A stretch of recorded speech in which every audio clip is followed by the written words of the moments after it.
Mesdames et messieurs, bonsoir. Bienvenue dans cette émission consacrée à l'institutionnalisation de la chefferie coutumière et traditionnelle. Cette émission, faut-il le rappeler, est le prolongement du troisième numéro de votre émission Dossier brûlant qui interrogeait la contribution de la chefferie coutumière dans la lutte contre le terrorisme. Les retours que nous avons eus de la dite émission ont suscité le présent numéro qui est d'interroger le rôle et la place des gardiens de la tradition dans la nomenclature de nos États démocratiques, aussi de susciter le débat autour de son institutionnalisation. Parce qu'il a toujours été question, avec les gouvernants successifs, de doter la chefferie coutumière et traditionnelle d'un statut officiel pour lui donner toute la place dans la société, beaucoup plus dans les paroles, mais dans les actes.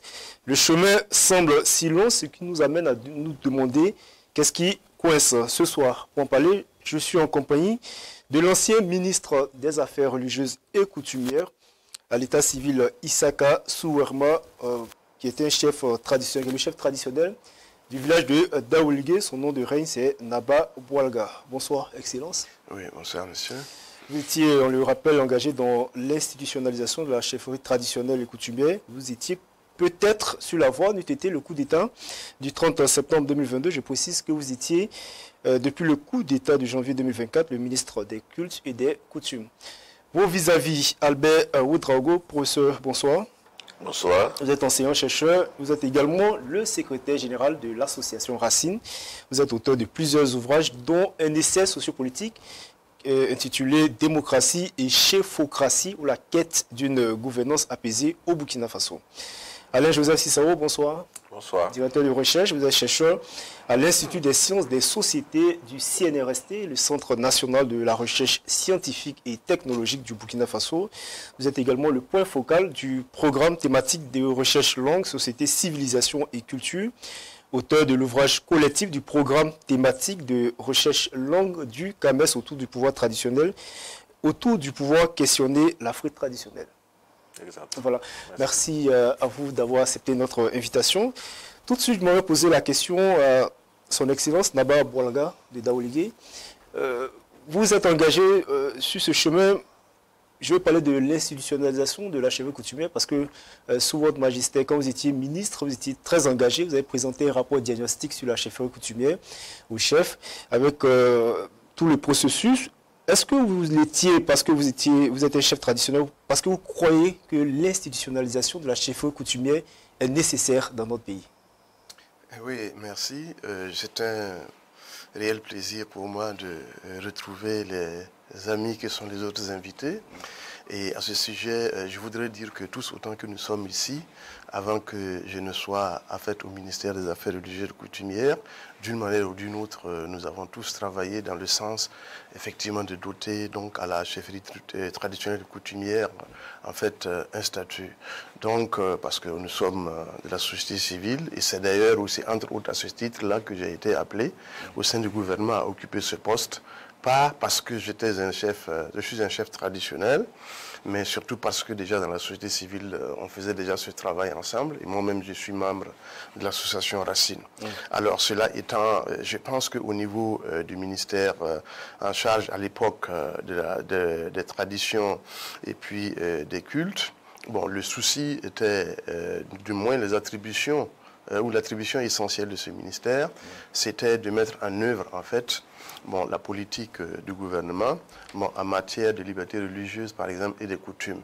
Mais il faut rendre à César ce qui est à César, parce que les sociétés, en réalité, constituent un continuum. Nous n'avons pas inventé beaucoup de choses. Nous avons surtout hérité de ce que nos prédécesseurs ont fait dans le cadre, par exemple, de la recherche, dans le cadre du ministère de l'administration territoriale. Et c'est ainsi que le rapport diagnostic dont vous parlez, en réalité, avait déjà été effectué par le ministère de l'administration territoriale et de la décentralisation, et de la cohésion sociale à l'époque. Voilà, c'était sous le ministre d'État Simeon Sarkozy. Donc à César ce qui est à César. Nous nous sommes donc appropriés tout ce qui a été fait D'ailleurs, le CAPES pardon, a également travaillé sur ces questions-là. Nous avons simplement hérité de ce qui a été fait avant et on a essayé de synthétiser. Et comme les acteurs, en réalité, qui ont produit ces documents, justement, c'est entre autres, justement, le professeur Albert Ouedraogo que nous avons donc devant nous, on a simplement synthétisé et on a essayé de reprendre le processus. C'est ainsi que, par exemple, il y a un chronogramme qui avait été en effet établi et on a rencontré le Conseil supérieur de la chefferie traditionnelle et coutumière. Il y a eu une rencontre, n'est-ce pas, de vulgarisation du rapport diagnostic et ça a été fait avec les différents acteurs. Donc, de ce point de vue-là, en réalité, nous avons simplement essayé de faire, à partir de ce qui existait déjà, de donner un contenu conforme à l'attribution qui était celle du ministère. À quelle étape étiez-vous justement avec cette question de doter la chefferie coutumière d'un statut? Bon, en réalité, on était à l'étape de l'élaboration d'un avant-projet, d'arrêté. Il y avait un projet d'arrêté, alors qui devrait mettre sur pied un comité en fait chargé de plancher en fait sur la question. Alors, et en ce moment-là, et en plus du projet d'arrêté, il y avait également un chronogramme. Il était également question d'effectuer des missions dans les pays de la sous-région pour en fait nous inspirer et nous enrichir de ce qui est fait, parce que ce n'est pas la peine de chercher à réinventer la roue, alors que les voisins qui sont les nôtres par exemple ont une longueur d'avance sur nous, ou en tout cas ont vécu des problèmes. Et en nous approchant, n'est-ce pas, d'eux, cela nous permettait en fait d'éviter que les choses, par exemple, que les problèmes qu'ils ont connus, en fait, surviennent à notre niveau. Et enfin, il faut dire que dans ce processus-là, on s'est rendu compte qu'en Côte d'Ivoire, la question de la dévolution traditionnelle du pouvoir au sein de la communauté burkinabé posait également problème. Et il était question également d'effectuer une mission dans ce sens, pour savoir... Est-ce qu'on a des chefs traditionnels en Côte d'Ivoire? Oui, absolument. Les différentes communautés burkinabées, en réalité, il y en a qui, en fait, ont institué des chefferies à partir des populations qui sont là-bas, mais il y a aussi des personnes qui sont revenues au pays, et qui, en tout cas, officiellement ont été intronisées, soit par des chefs de canton, soit par des dimas, soit par, en tout cas, des chefferies autonomes. Et donc, ça posait problème. Au niveau de la Côte d'Ivoire? Oui, au niveau de la Côte d'Ivoire. Et jusqu'à présent, ça pose problème. Ça pose problème. Alors, avant de donner la parole aux autres invités, vous aviez dit, je reprends vos mots, l'institution multiséculaire qu'est la chefferie traditionnelle et coutumière est telle que, si elle n'existait pas, il faudrait la créer. Oui, je pense qu'avant moi, les autres invités l'ont dit d'une manière ou d'une autre, évidemment, parce que quand on regarde, si c'est même pas multiséculaire, il arrive même que ce soit millénaire, alors que c'est depuis les années 1890 que nous avons été colonisés.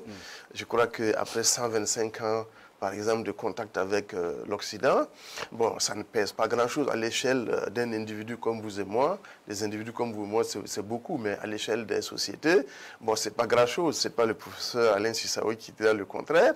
Et donc, si c'est pas grand-chose, ça veut dire que nous avons quelque part, si je puis m'exprimer ainsi, dans nos gènes, en fait, des choses qui sont totalement différentes, n'est-ce pas, de l'Occident, de celles de l'Occident. Et ce n'est pas pour rien qu'il y a des irruptions, entre guillemets, donc des chefferies traditionnelles et coutumières dans la gouvernance du pays, quand ils se trouvent confrontés à des problèmes. Alain Sissaoui, vous questionnez le pouvoir traditionnel en Afrique. Est-ce que ce pouvoir des chefs traditionnels et coutumiers, s'il n'existait pas, il faudrait justement le créer?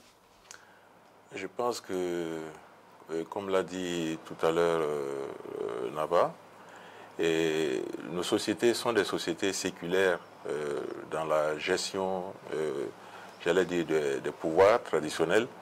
Et donc, ceci, depuis, j'allais dire, des millénaires. Si vous prenez, par exemple, la création de l'Empire Mouaga, ça remonte au XIe siècle. Donc, nous avons, comme vous le savez, une soixantaine de mosaïques ethniques au Burkina Faso. Donc chaque groupe ethnique a un ancrage séculaire au niveau des institutions traditionnelles. Alors c'est donc dire que avec la rencontre avec l'Occident, bien sûr il y a eu des mutations et des phénomènes de métissage qui se sont créés pour donner ce qu'on peut appeler l'État moderne. Mais cet État moderne est nécessairement, j'allais dire, à recours, bien sûr, dans ses fonds, aux individus et aux sociétés traditionnelles qui sont nos chefferies.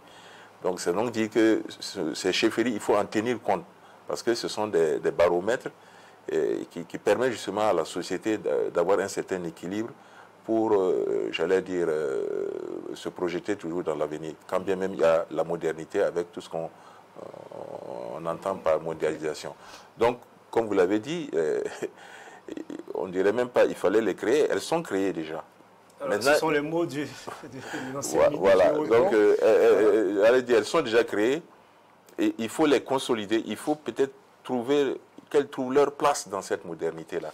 Une place que de plus en plus, c'est un vœu qui est appelé par les populations, parce que si on veut se référer dans les systèmes de gouvernance, il y a deux types. Vous dites l'institutionnalisation de la chefferie, c'est un vœu demandé par les populations. Bien sûr, parce que les populations ont cette référence.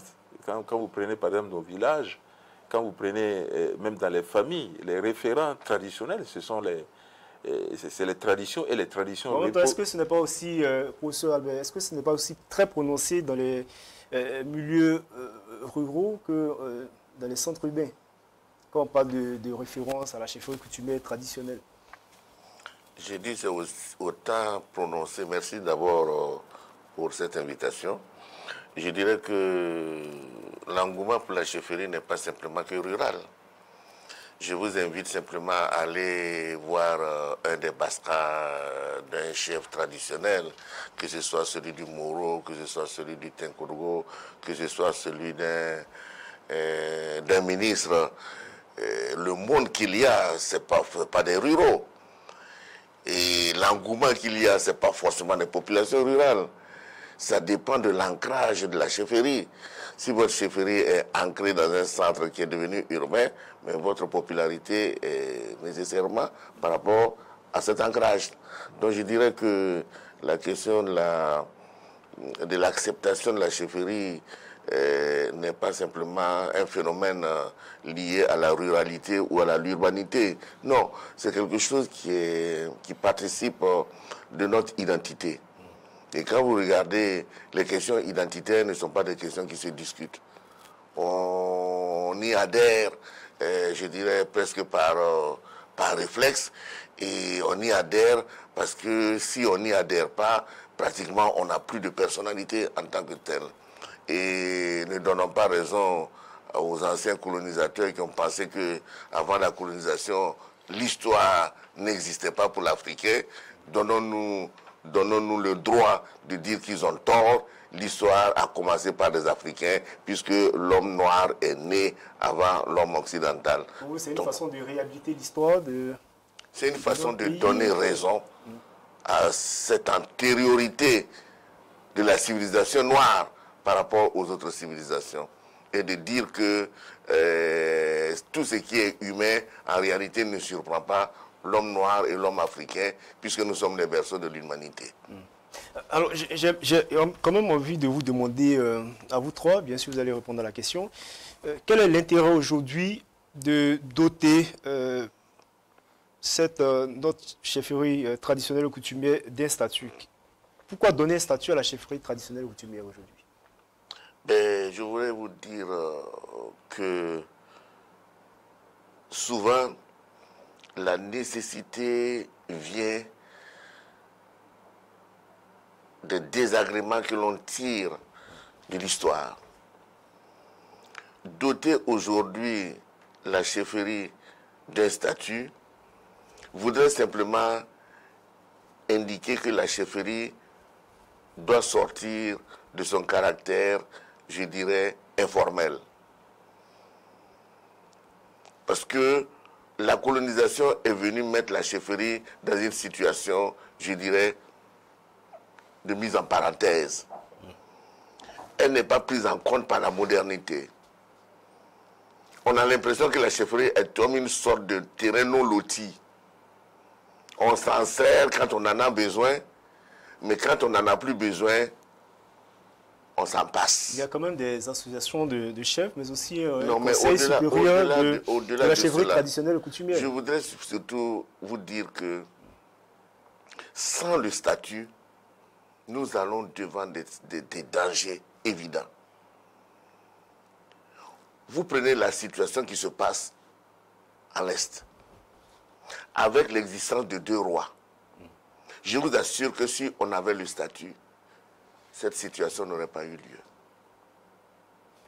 Dans les pays où il y a les statuts, cette situation ne peut pas avoir lieu.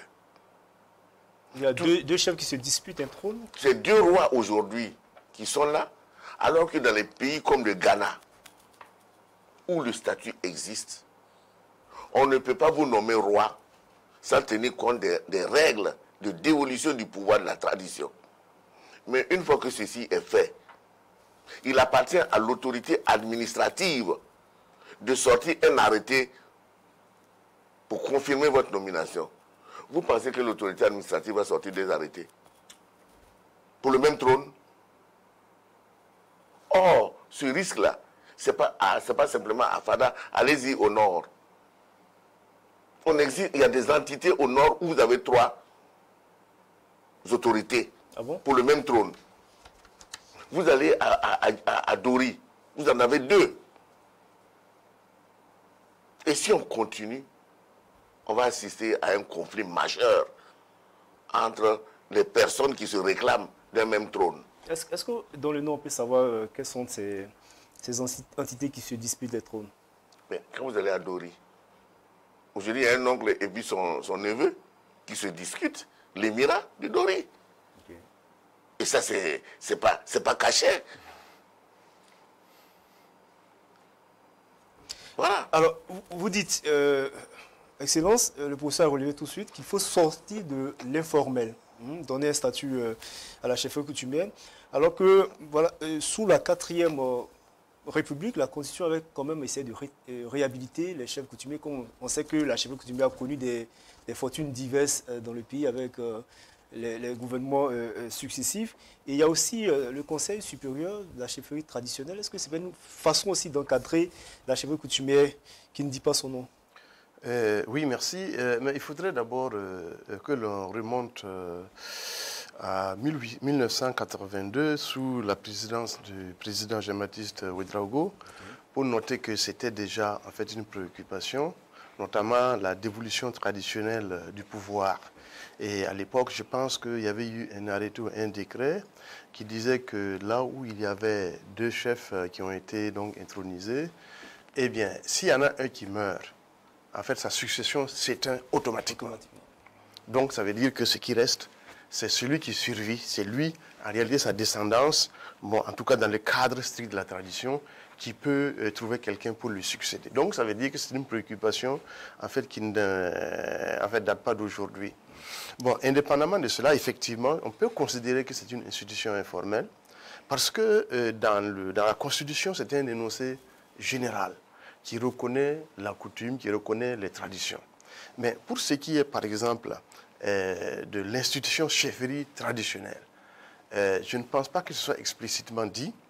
Et le Conseil supérieur de la chefferie traditionnelle et coutumière, c'est comme une organisation de la société civile, alors comme une autre organisation de la société civile, comme les autres organisations de la société civile. Alors qu'en réalité, si on considère la chefferie traditionnelle et coutumière, on ne peut pas, en fait, en tant qu'institution, l'appréhender comme les autres organisations de la société civile. Et ensuite, il n'y a pas de passerelle, objectivement, entre cette institution-là, de passerelle juridique, entre cette institution-là, bon, et puis les autres institutions de la République. Donc, or, ça veut dire que c'est ça qui confère son caractère informel. Or, quand il y a des crises que le pays traverse, alors on va chercher dans le secteur informel alors, une institution pour venir résoudre des problèmes formels, en fait, de l'État. Vous parlez des chefs? Oui, dans le chefferie traditionnelle, c'est ça. Alors donc, il y a un problème. Si tel est le cas, bon, il faut essayer de voir maintenant comment est-ce qu'il faut procéder à une espèce, n'est-ce pas, de réconciliation sur le plan interinstitutionnel entre la chefferie traditionnelle d'une part et puis les autres institutions de la République d'autre part. Et si vous allez dans les villages, les CVD c'est eux qui représentent en fait le maire. Les conseils villageois de développement. Voilà, et les conseillers au pli, voilà, c'est ça, les présidents CVD. Quand on parle des conseils municipaux, les chefs ne sont pas représentés. Mais s'il y a des problèmes, là aussi également, mais c'est immédiatement auprès des chefs qu'on s'adresse. Et quand ce n'est pas le cas, mais il y a des chocs et ça crée des conflits. Donc, est-ce qu'il n'y a pas, comme dirait quelqu'un, une certaine incompatibilité entre justement la chefferie traditionnelle, coutumière, et l'état de droit démocratique, en fait, la société? Non, pas du tout. En réalité, si vous prenez même l'état de droit démocratique et laïque dans les sociétés telles que la France, au départ, bon, c'était des sociétés traditionnelles. Hein. Donc, ça veut dire que c'est en fait la capacité de la société, effectivement, à articuler ou à combiner ou à adapter les principes généraux de l'état de droit démocratique et laïque, bon, avec effectivement les traditions qui peuvent être en adéquation avec les principes, n'est-ce pas, de cet état de droit. Et ça, c'est possible. Je pense que les enseignants-chercheurs sont là. Vous mettez-les en contribution et c'est sûr qu'on va trouver la solution. Alors, Alain-Joseph Cizon, comment on arrime justement la société traditionnelle à l'état de droit démocratique? Parce qu'il a relevé tout de suite, même dans les conseils municipaux, les chefs ne sont pas représentés, mais quand il y a un problème, tout de suite, on se dirige vers ces chefs traditionnels-là. Ok, merci. Je pense que,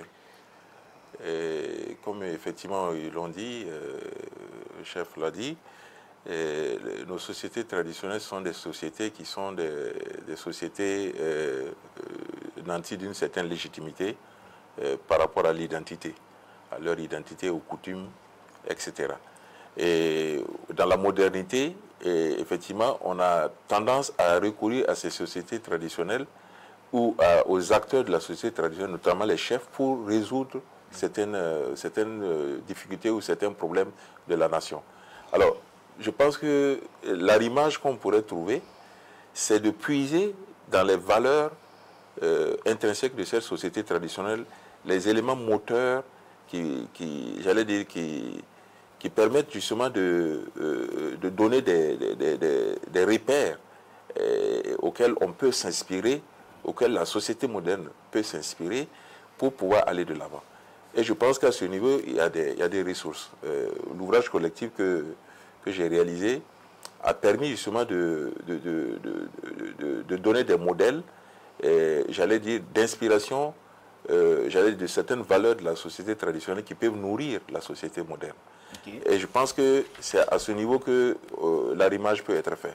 Donc, si on remonte même dans l'Égypte antique, il y avait des pratiques qui se faisaient. Bon, comme vous le savez, si on remonte au terre de Cheikh Anta Diop, vous savez que l'Égypte antique était vraiment noire. Les origines noires ont été prouvées.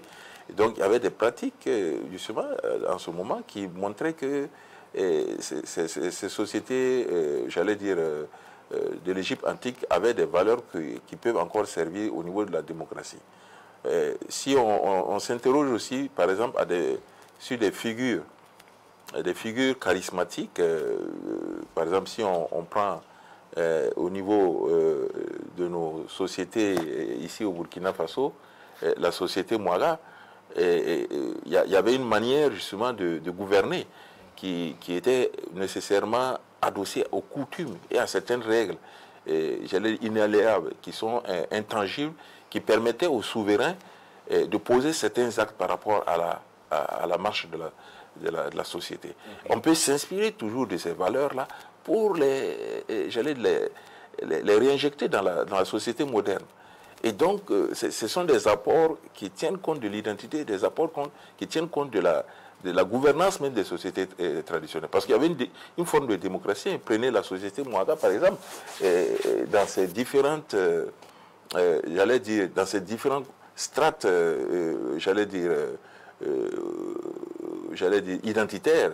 Quand je parle d'identité, la société Mouaga, il y a des Nakomse, il y a ce qu'on appelle des Benda, il y a les gens de la terre, comme dit les forgerons, etc. Et chacun avait une certaine, j'allais dire, un certain rôle à jouer dans la société. Et chacun était considéré. Voilà. Et donc, il faut, j'allais dire, remettre ces cette architecture-là, ce fonctionnement traditionnel-là, qui peut inspirer la société moderne. Pour, par exemple, la cohésion nationale. Parce que dans la société traditionnelle, il n'y a pas, même quand on sait que, comme le dit Isaac Michel, on le droit du pouvoir, il y a le droit de la terre qui est réservé aux Nyonyonsé. Et donc, on peut s'inspirer de ces éléments-là, par exemple, pour pouvoir les réinjecter dans la société moderne, pour permettre justement cet équilibre où les éléments de dérive qu'on observe dans les sociétés modernes. Okay. Voilà. Que ce soit en termes de justice ou en termes de gouvernance. Donc, voici des exemples. Et on en a aussi dans la littérature, où des figures de proue, certains personnages se sont illustrés dans la gestion des sociétés traditionnelles sur lesquelles on peut s'inspirer, notamment les figures de Sundiata, les figures de Tchaka, etc. Et vous dites que c'est possible d'arrimer la tradition justement à cet état de droit démocratique. Professeur Albert Ouedraogo, vous menez ce combat depuis très longtemps. Est-ce qu'on peut savoir qu'est-ce qui coince justement dans l'institutionnalisation de la chefferie traditionnelle? Qu'est-ce qui coince avec les politiques publiques? Ben, ce qui coince, c'est le manque de volonté politique. Parce qu'il ne faut pas s'illusionner. La chefferie traditionnelle est d'essence politique. Okay.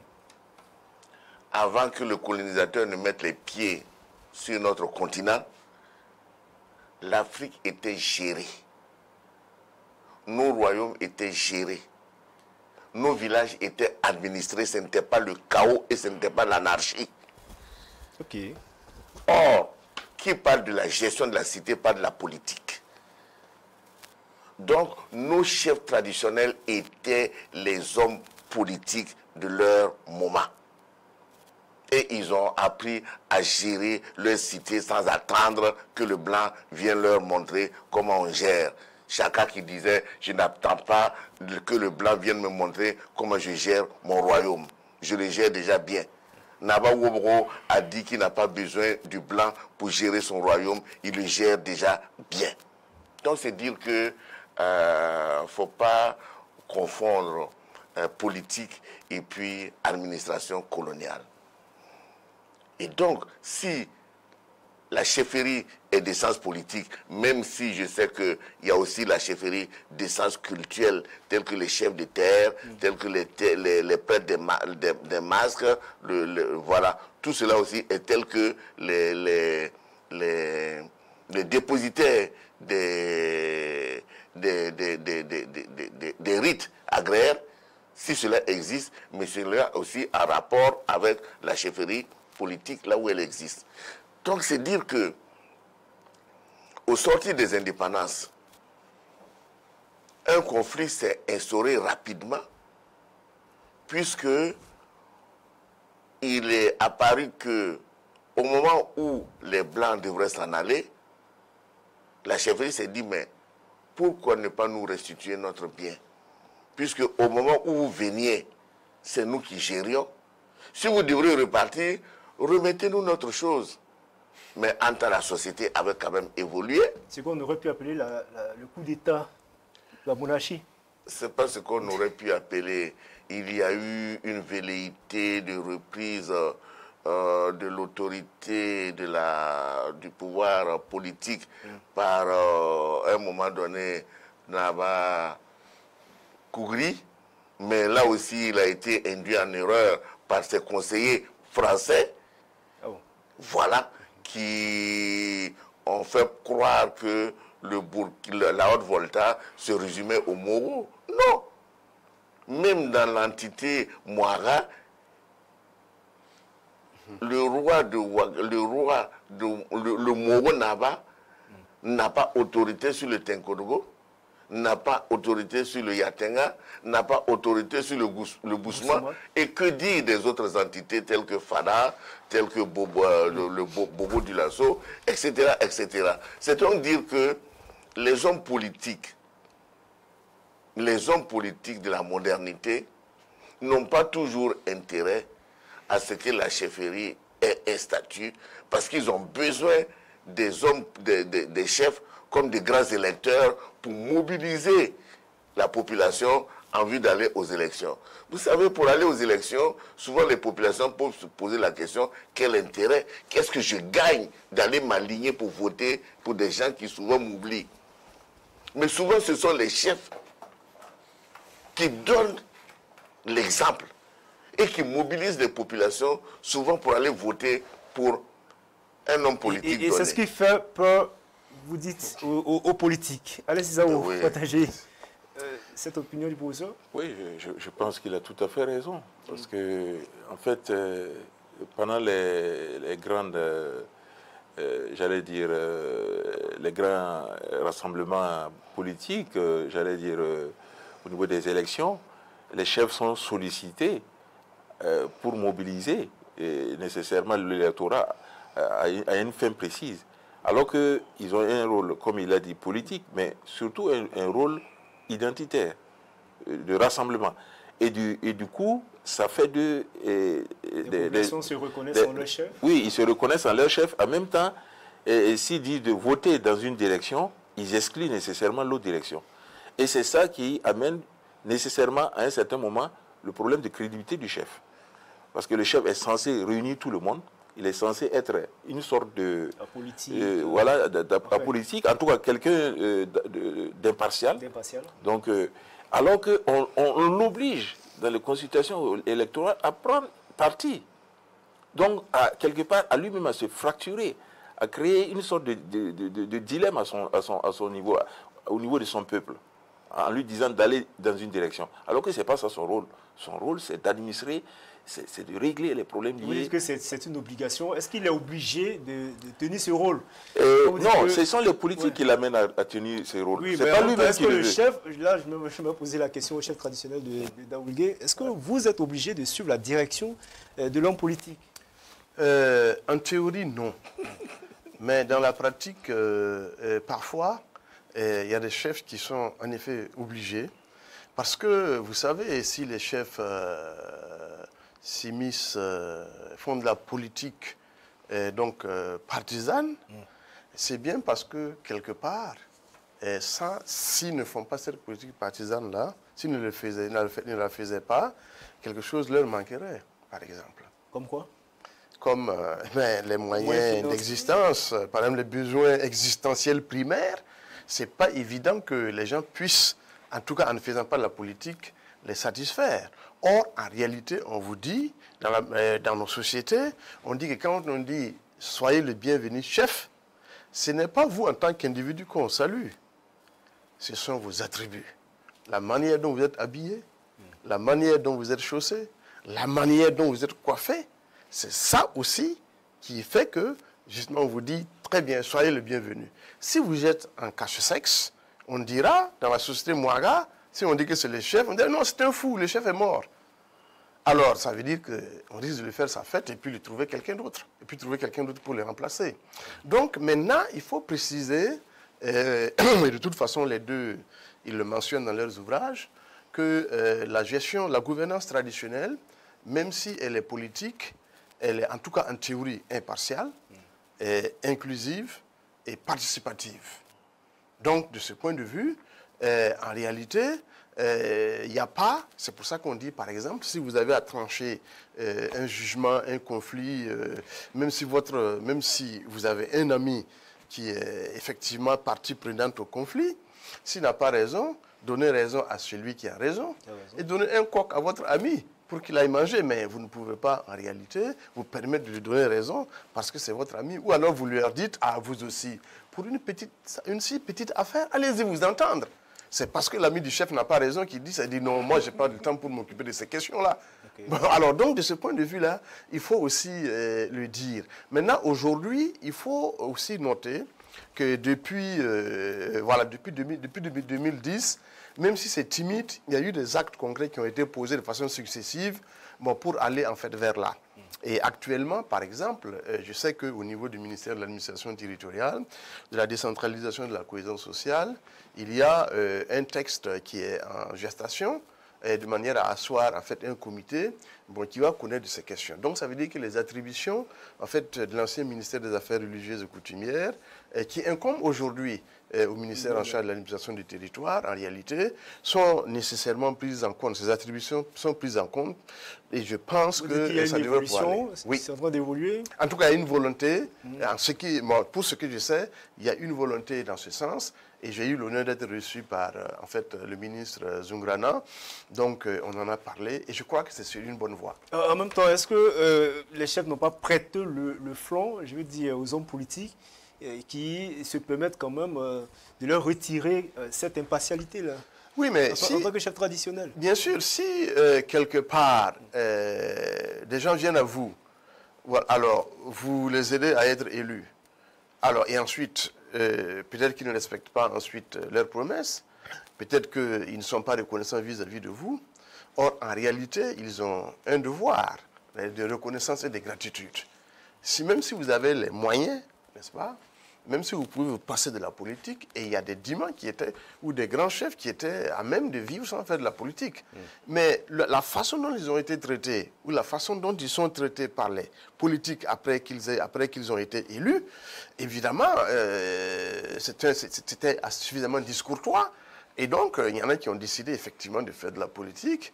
Et puis c'est comme ça, en attendant, puisque de toute façon, tant qu'il n'y a pas de texte qui disent à un chef, vous ne pouvez pas faire de la politique, on est considéré en théorie comme un citoyen, on a le droit d'être élu, on a le droit d'élire et d'être élu.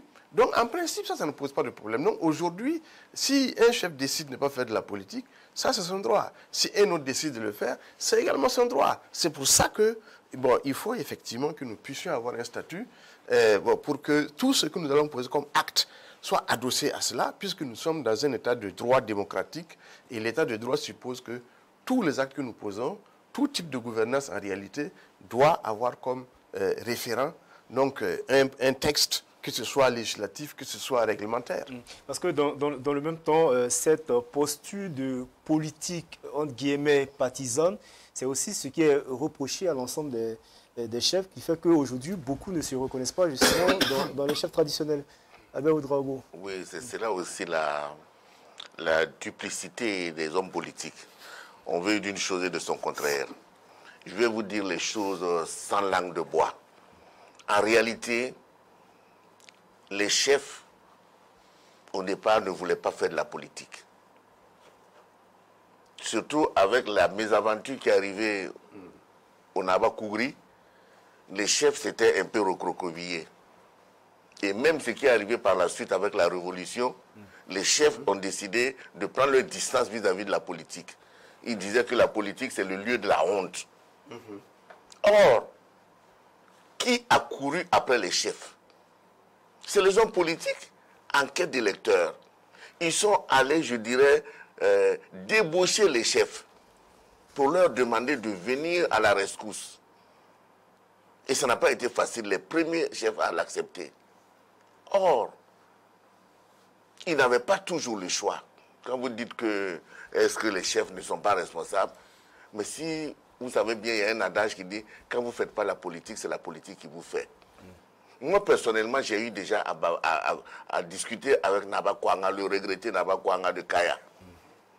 Je lui ai dit, mais Naba, pourquoi vous faites la politique? Vous n'êtes pas obligé. C'était au temps fort du CDP. Mais il me dit, mais tous ceux qui n'ont pas voulu faire la politique, lorsqu'ils ont aidé les gens, les hommes politiques à devenir ce qu'ils sont, lui s'appelait Naba Kouanga, c'est le rognier. Il a pris son exemple.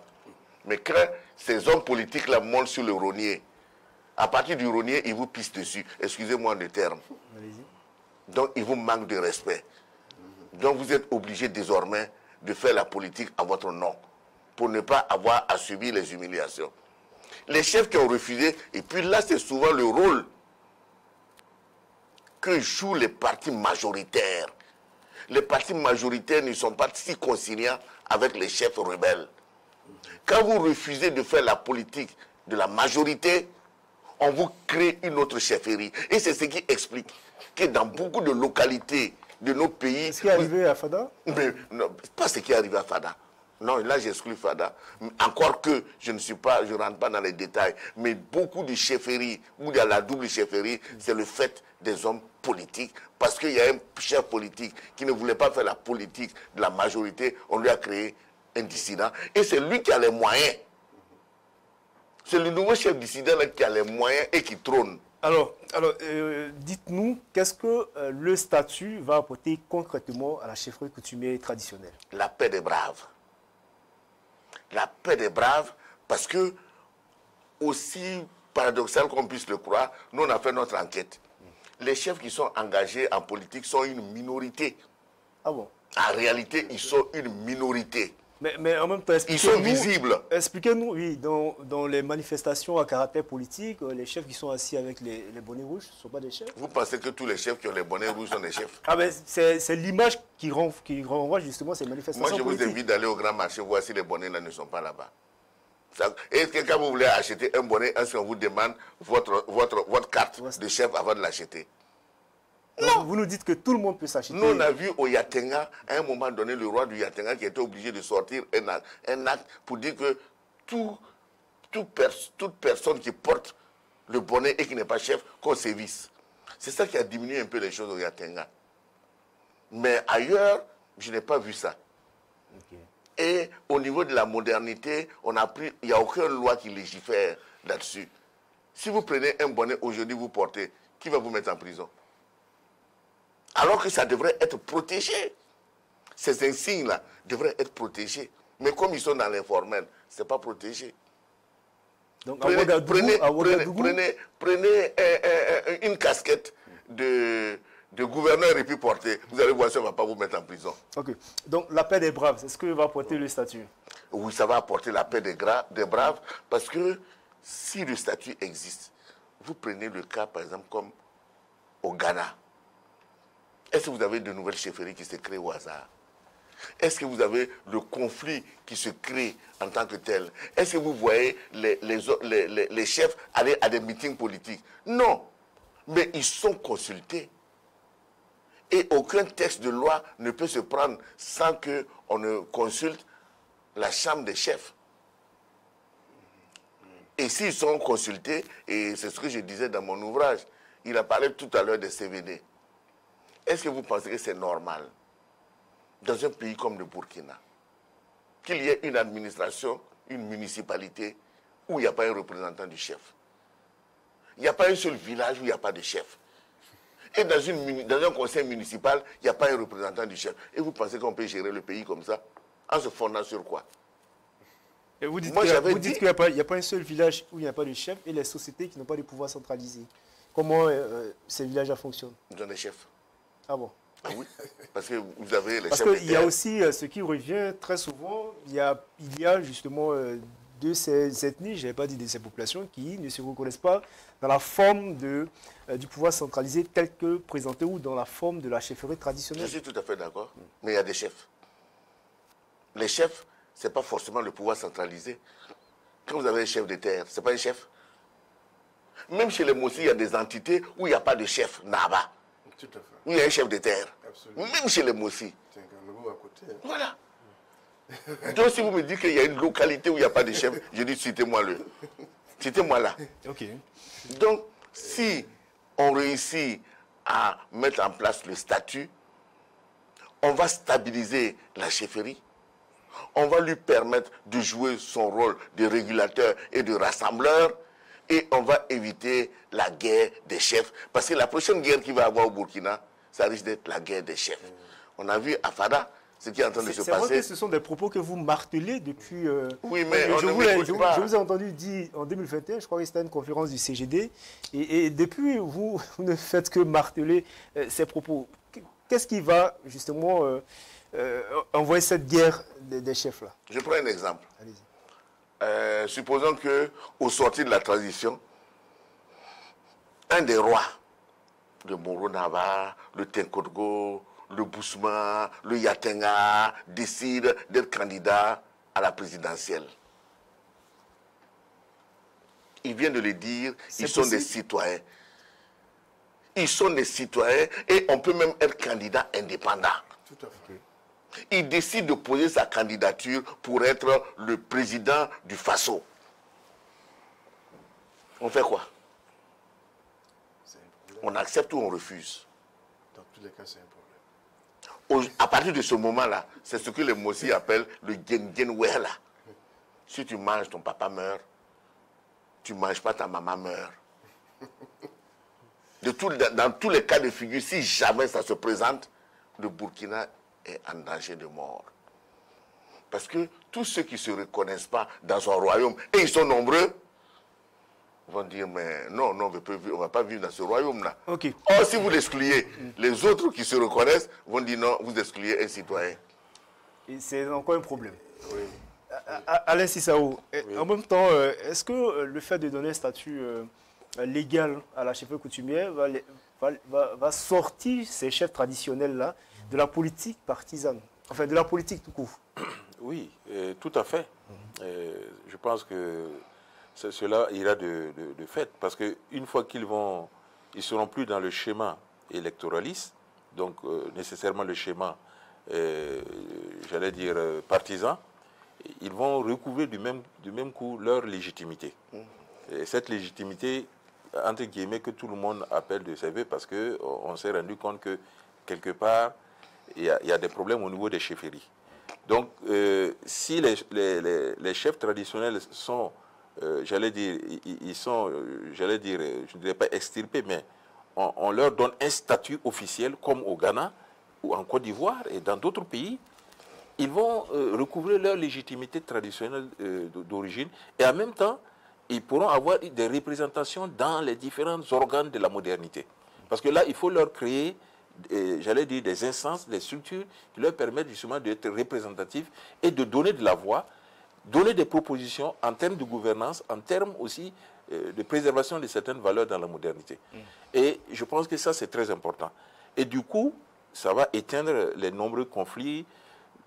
J'allais dire que nous avons ça et là, à travers le pays, à travers les doubles chefferies, à travers d'abord aussi des problèmes de nomination, parfois à la tête de l'État. Il y a des contestations, parce que souvent on dit qu'il y a des chefs traditionnels qui ne doivent pas accéder à des postes administratifs parce qu'ils sont chefs, ils font de la politique. Du coup, tous ces problèmes-là seront évacués et vont trouver leur solution. Je pense que c'est vraiment indispensable que la chefferie trouve un statut au Burkina, déjà pour éviter que, déjà, on a un problème avec le terrorisme, que ce problème, comme l'a dit le professeur Albert, et ce problème qui va plus tard embraser, j'allais dire, nos chefferies, continue justement à détruire notre tissu social. Okay. Excellence, est-ce que enfin, il y a eu le rapport diagnostic, hein, mais en même temps, est-ce que il faut penser dans l'avant-projet de texte, peut-être qui va être élaboré ou qui est en train d'être élaboré, interdit, comme au Ghana, les chefs traditionnels, de participer à la politique active des partis? Oui, la politique partisane, je vais dire qu'il faut peut-être faire que les chefs fassent le choix. Alors, on ne peut pas, en fait, en principe, être chef et également être un acteur dans le cadre de la politique partisane. Je pense que c'est ça. Mais en retour, si on ne peut pas faire la politique partisane, bon, qu'est-ce que l'État peut apporter comme compensation, ne serait-ce que, j'allais dire, modique, voilà, à cela, parce qu'il faut également penser à cette question. Alors, donc, mais je voulais justement ajouter que ce qu'on gagne, en réalité, en adoptant également un statut de la chefferie traditionnelle à l'échelle législative, c'est que du point de vue de la cohésion sociale, du point de vue de la construction de l'État-nation, on gagne beaucoup parce que, vous savez, les hommes et les femmes sont d'égale valeur. Leurs âmes sont d'égale valeur. Les religions, c'est pareil. Les cultures, c'est pareil. Et les groupes sociaux ethniques, notamment, c'est pareil. Or, en réalité, si vous regardez, dans le cadre de la politique partisane, les groupes ethniques qui ont une longueur d'avance sur les autres et qui, du point de vue de l'organisation, qui peuvent s'appuyer sur leur organisation sociopolitique traditionnelle pour se faire élire sans coup férir, dans le cadre de la politique partisane, il y a peut-être 4. Hein. Je pense qu'il y a les Mossé, il y a les Goudmancheba, il y a les Peuls, dans une moindre mesure les Bissa. Donc, le chef, même si le chef d'un groupement, le chef d'un village, bon, n'en parlons pas, le chef d'un canton, s'il se porte candidat, en tout cas, à compétences, à valeur et à moyens égaux. Et si vous prenez peut-être le village de Touga, bon, pour justement parler de nos parents à plaisanterie, il n'y a pas de match. Donc, or, en réalité, si tel est le cas, il y a une forme d'iniquité. Hein? Alors, or, les autres n'ont pas cherché, ils n'ont pas choisi d'être des sociétés segmentaires. Peut-être que l'évolution, s'il n'y avait pas eu la colonisation, les aurait amenés effectivement à évoluer dans le sens d'un État, mais ce n'était pas encore le cas. Donc, je pense que déjà ça met toutes les sociétés, en tout cas sur une base, bon, sinon d'égalité, au moins d'équité. Bon, avec le statut. Voilà, ouais, avec le statut. Donc, je pense que sur ce terrain, c'est bien. Et pour terminer... Vous avez relevé quelque chose aussi sur lequel je voudrais revenir. Vous avez parlé de... entretenir les chefs avec une modique somme. Justement, il y a aussi cet aspect. Comment on fait justement... Je ne parle pas de somme nécessairement, dans le cadre des projets. Oui, en même temps, dans le statut qu'on prend pour les chefs coutumiers, qu'on les enlève dans la politique partisane. Prenons le cadre, prenons par exemple les projets et programmes dans les villages. Pourquoi ne pas faire, par exemple, du chef un modèle, par exemple, que les gens peuvent imiter, bon, en s'appuyant, par exemple, sur eux, en les encadrant, pour qu'ils contribuent à réaliser des projets. Parce qu'on sait qu'il y a des subventions dans le domaine de l'agriculture, dans le domaine de l'élevage, etc. Pourquoi ne pas les encadrer avec des mécanismes qui évitent effectivement bon, que ce qu'on va leur donner soit, par exemple, dilapidé. Et donc ça, c'est possible. Ce n'est pas forcément les rémunérer, parce que même si on doit le faire, je crois que c'est peut-être une certaine catégorie de chefs, mais je ne suis pas certain que tous les chefs, depuis les Dimas là, bon, et les grands cantons autonomes, bon, jusqu'au quartier du village, on ait les moyens de pouvoir le faire. Alors donc, je pense qu'il faut réfléchir. Ce n'est pas forcément en termes monétaires. Et pour terminer, il faut peut-être dire que pour ce qui est de la prolifération des chefferies, il y a en fait, par exemple, moi je nomme des notables. Moi j'ai des notables. Ce n'est pas forcément des chefs qui portent effectivement des bonnets. Parce que là, c'est là qu'il faut discipliner les gens, par exemple, ceux qui ont été nommés par les Dimas, ou bien ceux qui ont été nommés par des chefs de cantons indépendants, ben, eux, ils ont des notables. Et généralement, ce sont ces notables-là que vous retrouvez un peu des chefs, entre guillemets, de 3e ou de 4e catégorie. Bon, c'est peut-être là qu'il faut essayer de mettre de l'ordre. Sinon, même pour les bonnets, à un moment donné, les artistes avaient commencé à porter ça. Et le Moro Naba, oui, mais il a dit non, il faut arrêter, hein. Ah bon. Alors oui, tout à fait. Il y a des artistes musiciens qui avaient commencé à porter ça. Alors donc, voilà ce que je voulais ajouter. Merci. Alors, Sissao, avant de donner la parole au professeur Albert, il y a justement dans le cadre enfin, si on réfléchit sur le long terme, pour le statut de la chefferie traditionnelle et coutumière, comment on fait justement pour les rémunérer? Est-ce qu'on y a pensé? Est-ce qu'en même temps, tous les chefs traditionnels, avec la multitude, pas foultitude, excusez, de chefs qu'il y a dans le pays, est-ce que tout le monde est d'accord pour aller justement sur ce terrain-là? Oui, je pense qu'à partir du moment où on va créer un cadre de concertation, ou en quelque sorte j'allais dire, un processus ou un lieu où ils peuvent, j'allais dire, être considérés dans leur rôle régalien, et apporter leur contribution à la nation, je pense qu'à partir de ce moment, on va trouver les mécanismes, les mécanismes de, je ne dirais pas de rémunération, en tout cas, qui peuvent leur permettre de pouvoir continuer à administrer leur entité avec toute la dignité qui leur est dévolue. Okay. Voilà. Je pense qu'on peut s'inspirer. Il y a les cas des pays comme le Ghana, où ça fonctionne très bien, et même en Côte d'Ivoire.